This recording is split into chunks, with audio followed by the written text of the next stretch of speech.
신앙생활을 오래 해도 마음속에 이런 질문이 남을 때가 있습니다.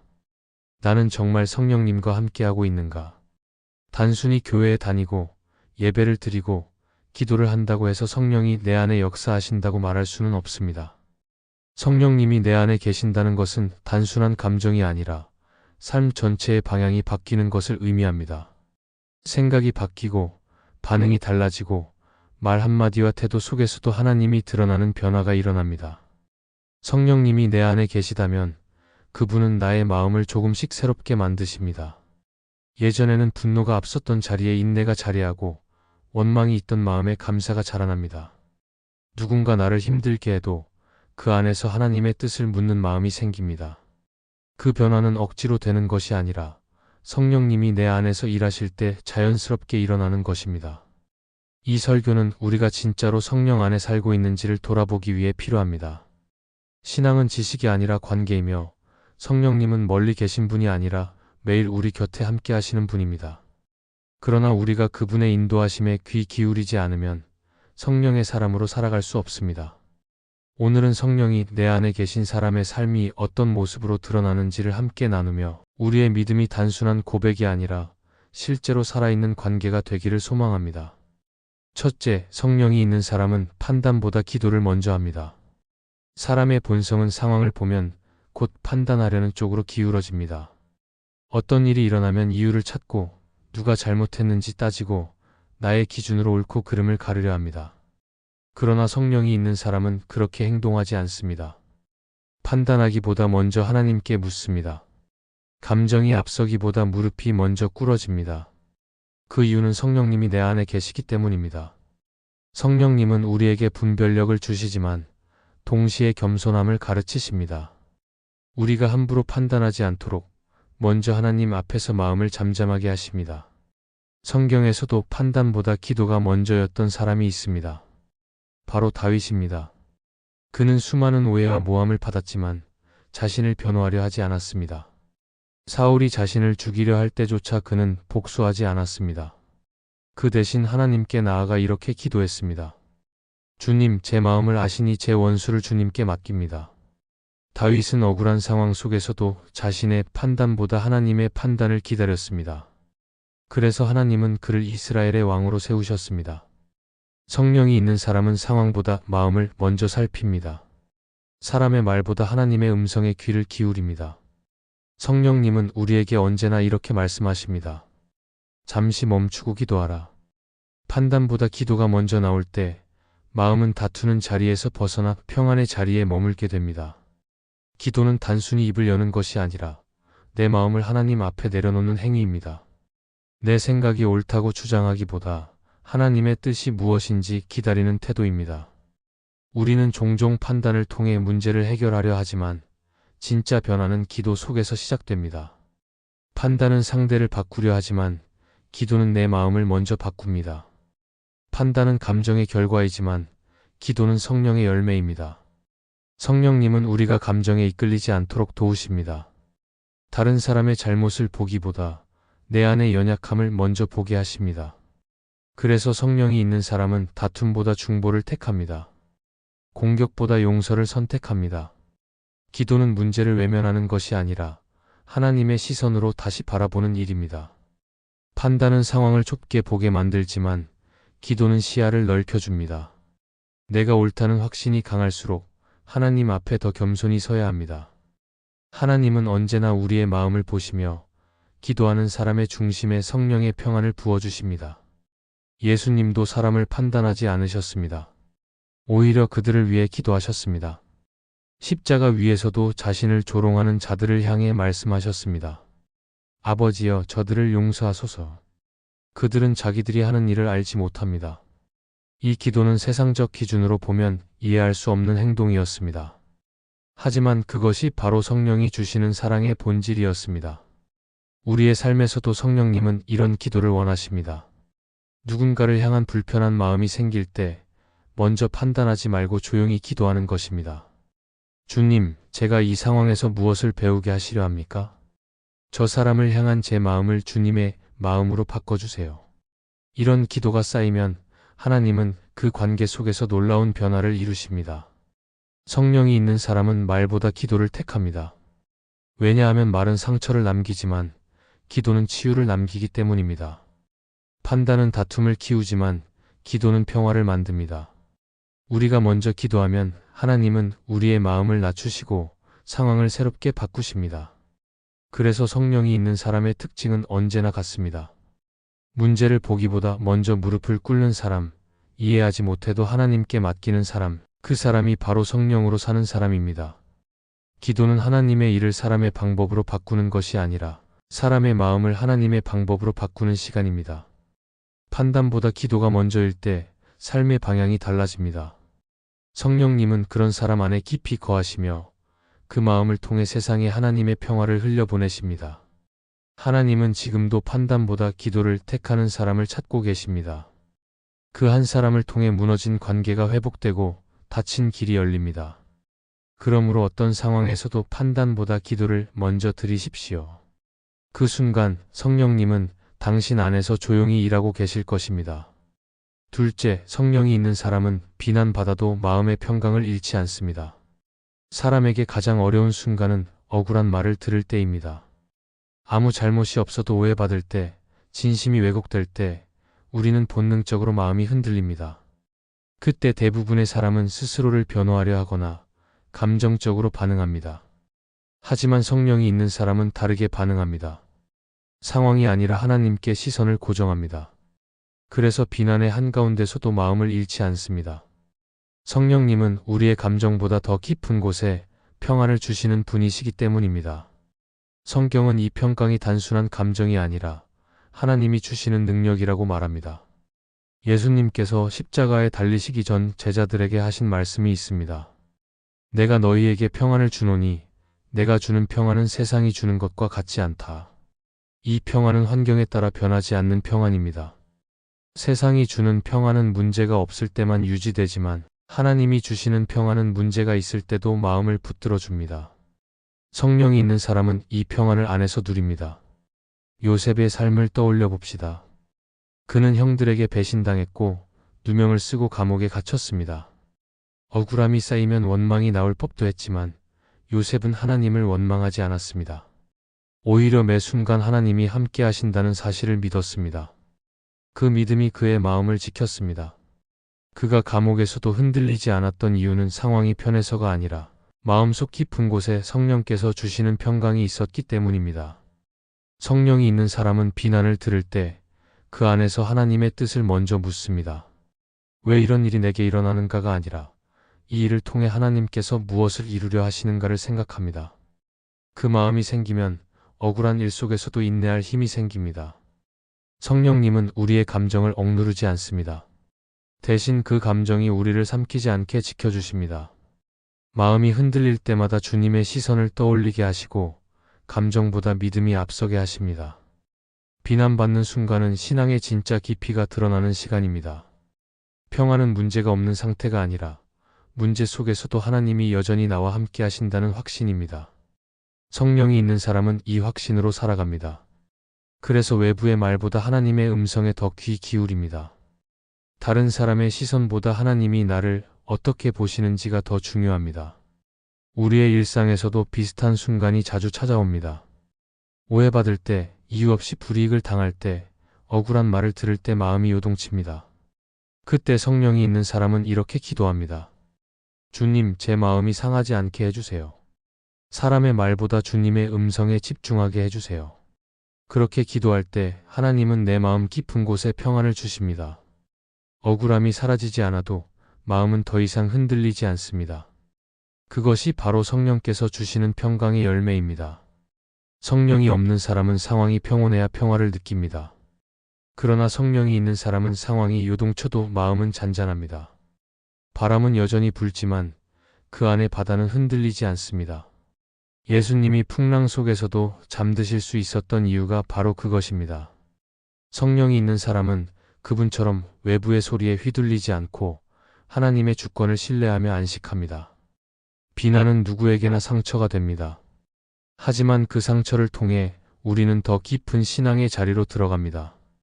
하나님은 억울함을 통해 우리를 낮추시고 낮아진 그 자리에서 참된 평안을 주십니다. 그래서 성령이 있는 사람은 억울함 속에서도 감사할 수 있습니다.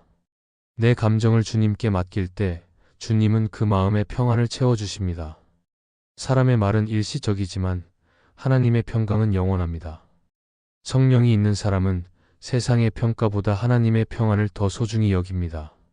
세상은 나를 흔들 수 있어도 성령님은 나를 지켜주십니다. 그래서 성령이 있는 사람은 비난 속에서도 무너지지 않고 오히려 그 속에서 더욱 하나님을 신뢰하게 됩니다. 오늘 우리에게 필요한 것은 억울함을 없애는 것이 아니라 억울함 속에서도 평안을 잃지 않는 믿음입니다. 그것은 오직 성령님께서 주실 수 있는 은혜입니다. 성령이 있는 사람은 말로 싸우지 않고 기도로 이깁니다.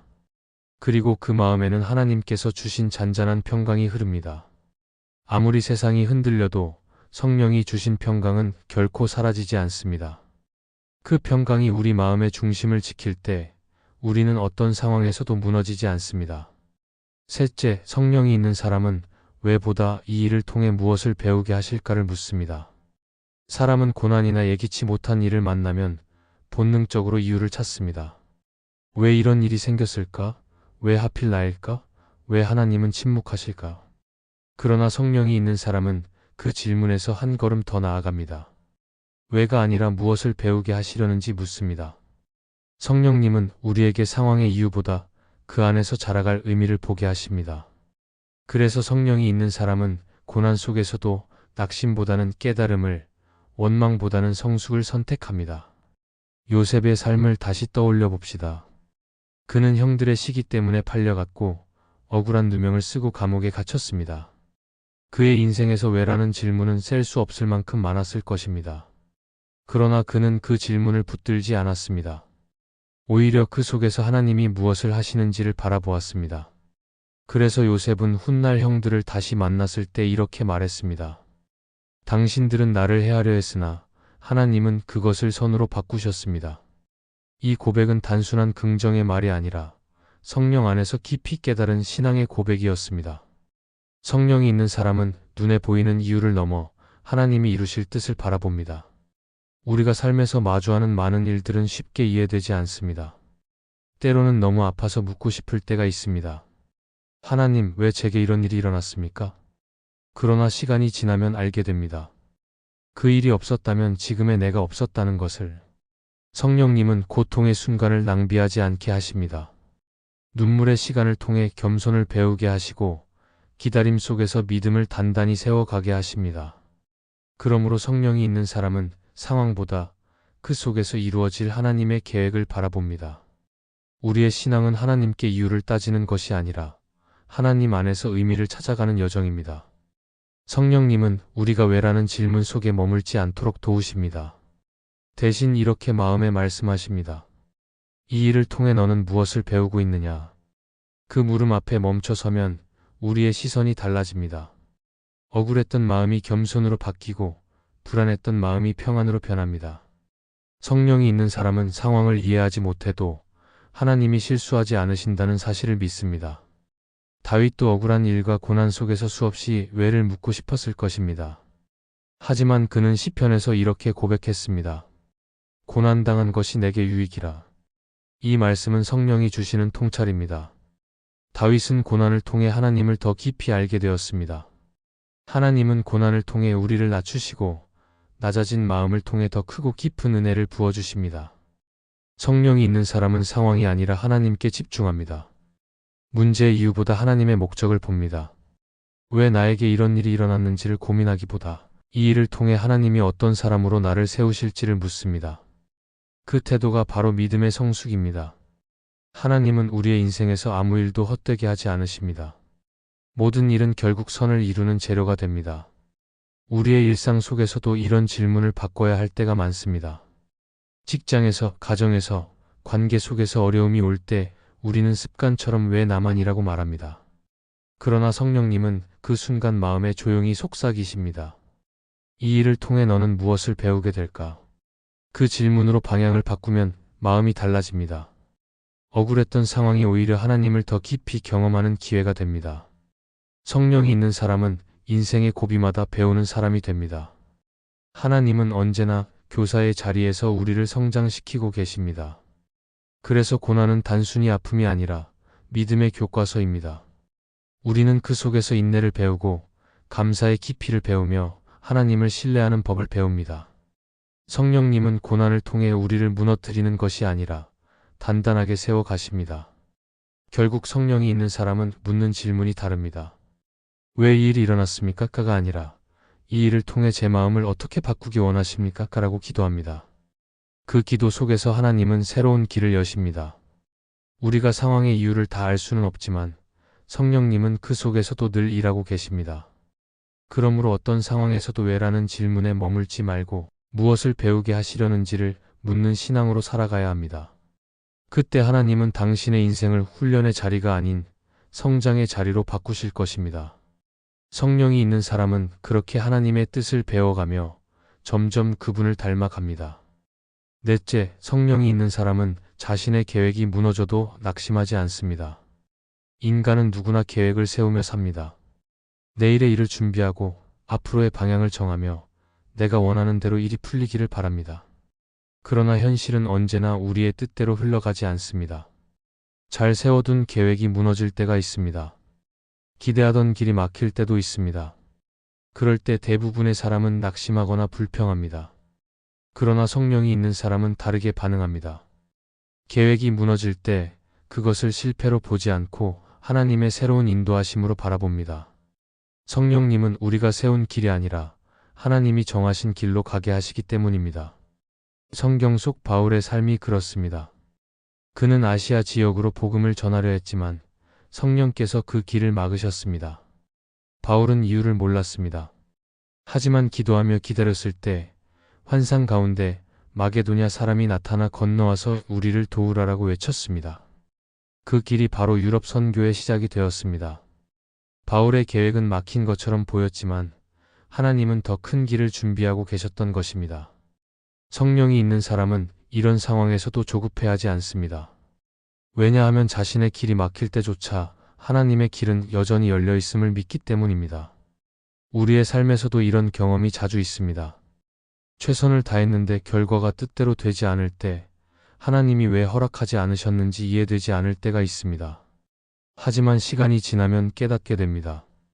하나님께서 막으신 것은 나를 힘들게 하려는 것이 아니라 더 좋은 길로 인도하시기 위한 것이었다는 사실을 말입니다. 성령이 있는 사람은 이 믿음 안에서 낙심하지 않습니다. 오히려 이렇게 고백합니다. 하나님, 제 길이 아닌 주님의 길을 따르겠습니다. 팀 켈러는 하나님을 향한 여정에서 이렇게 말했습니다. 하나님은 우리가 원하는 것을 주시기보다 우리가 정말로 필요한 것을 주신다. 이 말은 성령이 있는 사람의 삶을 잘 설명합니다. 우리는 눈앞의 상황만 보고 계획을 세우지만 하나님은 영원한 관점에서 우리의 길을 인도하십니다. 그래서 때로는 문을 닫기도 하시고 길을 멈추게 하시기도 합니다. 그러나 그 모든 과정이 결국 우리를 더 안전하고 복된 자리로 이끄는 과정임을 성령님은 마음에 깨닫게 하십니다. 성령이 있는 사람은 실패를 두려워하지 않습니다. 왜냐하면 하나님은 실패조차도 사용하실 수 있는 분임을 알기 때문입니다. 우리의 계획이 무너져도 하나님은 그 잔해 위에 새로운 역사를 세우십니다. 그래서 성령이 있는 사람은 계획이 틀어졌을 때 좌절하지 않고 오히려 하나님께 더 가까이 나아갑니다. 내가 세운 계획이 아닌 하나님이 준비하신 뜻이 이루어지기를 기도합니다. 그 기도 속에서 마음이 새로워지고 낙심은 소망으로 바뀝니다. 요나는 하나님께서 니네로 가라고 명령하셨지만 자신의 판단으로 다른 길을 택했습니다. 그러나 하나님은 그가 세운 계획을 무너뜨리셨습니다. 큰 풍랑과 물고기의 뱃속에서 요나는 깨달았습니다. 인간의 계획이 아무리 완벽해 보여도 하나님의 뜻을 거스르면 결국 그 길은 막히게 되어 있다는 것을 말입니다.